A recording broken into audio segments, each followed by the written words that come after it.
পাচ্ছ আজকে আমার হাতে রয়েছে একটা গাছ। যদিও এটা একটা ক্রিস্টালের গাছ, কিন্তু আমাদের আশেপাশে যে গাছগুলো আমরা দেখি সেই গাছের মূল সেটা কোথায় থাকে? মাটির নিচে। আর গাছের মূল যত স্ট্রং হবে তত কিন্তু এই গাছটা ফলে ফুলে ভরে উঠবে, আরও শক্তভাবে দাঁড়িয়ে থাকবে। ঠিক সেরকমই আমাদের জীবনে অনেক সময় দেখা যায় যে টাকা পয়সা আসছে, কিন্তু তবুও যেন জীবনে স্টেবিলিটি আসছে না। মানে টাকা আসছে কিন্তু খরচ হয়ে যাচ্ছে, বেশি খরচ হচ্ছে, ইনকামের থেকে বেশি আপনার অপচয় হচ্ছে। তাহলে কিন্তু অবশ্যই আজকের রেমেডিটা আপনার জন্য।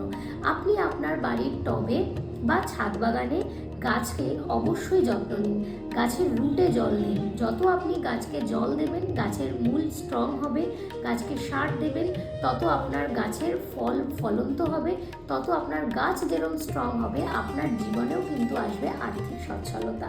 আর করে দেখুন এই চমৎকার রেমেডিটা, তাহলে অবশ্যই আপনি আপনার জীবনে একটা স্টেবল পজিশনে আসবেন। আর যেরকম আপনি গাছের যত্ন নিলে গাছের মূল যত স্ট্রং হবে, গাছটাও তত ফলে ফুলে ভরে উঠতে থাকে, ঠিক সেরকম আপনার মূলাধার চক্র যত স্ট্রং হবে তত আপনিও কিন্তু লাইফে স্টেবল হতে পারবেন। এছাড়াও আপনার মূলাধার চক্রকে স্ট্রং করতে গেলে আপনার কিছু চ্যান্টিংস করতে হতে পারে, আর তার সাথে সাথে আপনার হিলিংয়েরও প্রয়োজন হতে পারে। তাই এগুলোর জন্য আপনি অবশ্যই যোগাযোগ করতে পারেন আমাদের সাথে। আর কাল থেকেই কিন্তু শুরু করে দিন গাছ বসানো এবং গাছে জল দেওয়া, তাতে আপনার মূলাধার চক্র হয়ে যাবে খুব তাড়াতাড়ি স্ট্রং।